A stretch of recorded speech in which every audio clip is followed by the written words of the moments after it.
முதலமைச்சர் செல்வி ஜெயலலிதா பூரண உடல்நலம் பெற வேண்டி தமிழகம் முழுவதும் உள்ள திருக்கோயில்களில் தொடர்ந்து சிறப்பு வழிபாடுகள் நடைபெற்று வருகின்றன.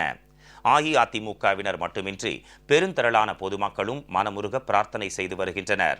முதலமைச்சர் செல்வி ஜெயலலிதா பூரண நலம் பெற வேண்டி சென்னை அப்பல்லோ மருத்துவமனை அருகே அஇஅதிமுக தொண்டர்கள் 5வது நாளாக கந்த சஷ்டி பூஜை செய்து சிறப்பு வழிபாட்டில் ஈடுபட்டனர். கோவை மாவட்ட மேடை நாடக நடிகர்கள் நலச்சங்கம் சார்பில் மருதமலை அருள்மிகு பாலதண்டாயுதபாணி சுவாமி கோயிலில் பால்குட ஊர்வலம் நடைபெற்றது. இந்த ஊர்வலத்தில் நாடக நடிகர்கள் எம்ஜிஆர், சிவாஜி போன்று வேடமணிந்து வழிபாட்டில் ஈடுபட்டனர். சுவாமிக்கு சிறப்பு அபிஷேக ஆராதனை நடைபெற்றது. தஞ்சை மாவட்டம் கும்பகோணம் நகர கழகம் சார்பில் அருள்மிகு காளிகா பரமேஸ்வரி ஆலயத்தில் 100க்கும் மேற்பட்டோர் அங்க பிரதட்சணம் செய்து வழிபட்டனர். அம்மனுக்கு சிறப்பு பிரார்த்தனைகள் நடைபெற்றன. தஞ்சை தெற்கு மாவட்ட கழகம் சார்பில் புன்னைநல்லூர் அருள்மிகு மாரியம்மன் திருக்கோயிலில் சிறப்பு அபிஷேக ஆராதனைகள் நடத்தப்பட்டன. 100க்கும் மேற்பட்டோர் மனமுருக வழிபாடு செய்தனர்.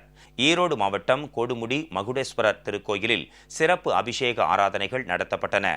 கழக நிர்வாகிகளும் ஏராளமான தொண்டர்களும் இதில் கலந்து கொண்டனர். கரூர் மாவட்டம் அரவக்குறிச்சி சட்டமன்ற தொகுதி சார்பில் விஸ்வநாதபுரி அருள்மிகு எடுப்பழம்மன் திருக்கோயிலில் பால், பன்னீர் உள்ளிட்ட பொருட்கள் கொண்டு சிறப்பு அபிஷேக ஆராதனைகள் நடைபெற்றன. கருப்பண்ண சுவாமி மற்றும் மதுரை வீரன் சுவாமிகளுக்கு சிறப்பு பூஜைகள் நடத்தப்பட்டன. கரூர் மாவட்ட கழகம் சார்பில் தவிட்டுப்பாளையம் மகா மாரியம்மன் ஆலயத்தில் அம்மனுக்கு சிறப்பு அலங்காரம் செய்து அபிஷேகம் மற்றும் சிறப்பு பூஜைகள் நடத்தப்பட்டன. துபாயில் வாழும் தமிழர்கள் சார்பில் திருநெல்வேலி மாவட்டம் தென்காசி அருகே உள்ள கீழப்பாட்டாக்குறிச்சியில் இருக்கும் பிரம்மா திருக்கோயிலில் 21 வகையான மலர்களை கொண்டு சிறப்பு பூஜை நடத்தப்பட்டது.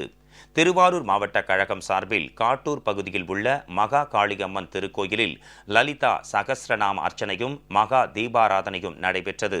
பக்தர்களுக்கு அன்னதானமும் வழங்கப்பட்டது.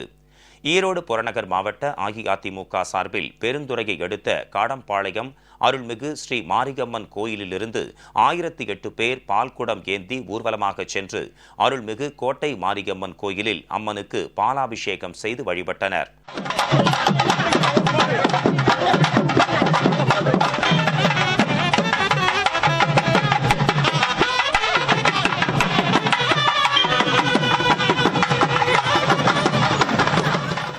இதில் ஆயிரக்கணக்கான தொண்டர்களும் பொதுமக்களும் பங்கேற்று முதலமைச்சர் செல்வி ஜெயலலிதா விரைவில் பூரண நலம் பெற வேண்டி மனமுருக வழிபட்டனர். பின்னர் அன்னதானமும் வழங்கப்பட்டது.